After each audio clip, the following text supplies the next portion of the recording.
Τι έγινε, τι σκέφτεσαι? Τίποτα συγκεκριμένο. Το Χρήστο θα σκέφτεσαι σίγουρα. Πώς το κατάλαβες? Δεν σε γνώρισα και χθες. Δίκιο έχεις. Το Χρήστο σκέφτομαι. Έχουμε κάτι θαματάκια. Κιόλας.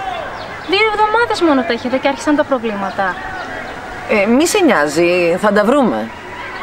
Το ελπίζω, γιατί με τους 3 τελευταίους δεν τράβηξε καθόλου το θέμα. Μη σε νοιάζει, Αντωνία μου, όλα θα φτιάξουν, όλα. Τι να σου πω, μακάρι πάντως σκέφτηκες Ρε εσύ Αντωνία, σταμάτα σε παρακαλώ πολύ. Όλο λόγια και υποδείξεις είσαι. Δεν θέλω ούτε υποδείξεις ούτε τίποτα, εντάξει.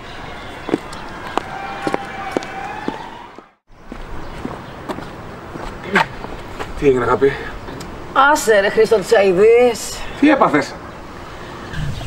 Έχω ένα θέμα με μία φίλη μου, την Αντωνία που σου έλεγα. Τι πρόβλημα υπάρχει? Μπα, πώς και ενδιαφέρθηκες να ρωτήσεις? Είναι κακό που ρωτάω. Ρε Χρήστο, όταν δεν ενδιαφέρεσαι για πράγματα που μας αφορούν, ναι, είναι κακό που ρωτάς. Θα μου πεις θα φύγω. Εντάξει. Με ζηλεύει μωρέ και χώνει τη μύτη της παντού και με νευριάζει. Της μίλησες καθόλου για αυτό το θέμα? Όχι ακόμα. Καιρός να το κάνεις εσύ. Καλά, θα της κλείσω ραντεβού να μιλήσουμε. Να σου πω, εμείς θα συζητήσουμε τα θέματα που μας αφορούν ή θα με ρωτάς συνέχεια για την Αντωνία? Και που σε ρωτάω, το μόνο που κάνεις είναι να ειρωνεύεσαι. Οπότε άστο καλύτερα. Τι έχεις, σκεπτική σε βλέπω. Ανά, δεν έχω και πολύ όρεξη. Πάλι προβλήματα με το Χρήστο έχεις? Γιατί χώνεις τη μύτη σου παντού? Μα γιατί, τι σου είπα? Σταμάτα να φυτρώνεις εκεί που εδώ σε σπέρνουν, αυτό!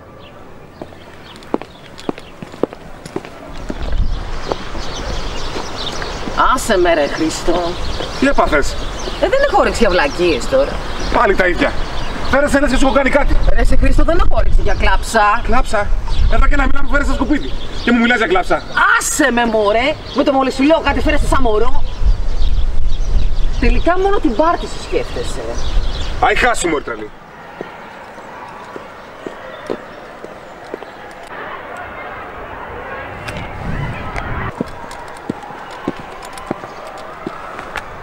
Τι θες εσύ εδώ?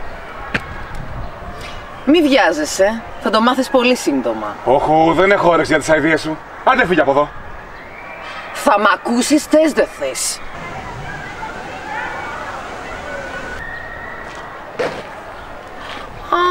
Γεια σου Χρυσό μου. Σε περίμενα. Τι θες εσύ εδώ? Τι θέλω εγώ εδώ? Τι θέλω εγώ εδώ? Τα ξέρω όλα για σας. Δηλαδή? Τι δηλαδή ρε? Εδώ και ένα μήνα τραβιέστε μαζί, έτσι δεν είναι? Ναι, αγκάλιασέ την κιόλας. Λοιπόν, ξέρετε κάτι? Πολύ καλύτερα που θα είναι έτσι τα πράγματα για να έχω το λόγο να σας στείλω στον αγύριστο και τους δυο σας. Έπαιζα μαζί σας. Όλα αυτά τα νεύρα και οι καυγάδες ήταν έτσι, σκόπιμα για να δω αν εσύ ρε παλιοφίδι ήσουνα πραγματική φίλη. Και εσύ ρε παλιοκάθραμα, αν με αγαπούσες έστω και λίγο. Αλλά όχι, με προδώσατε.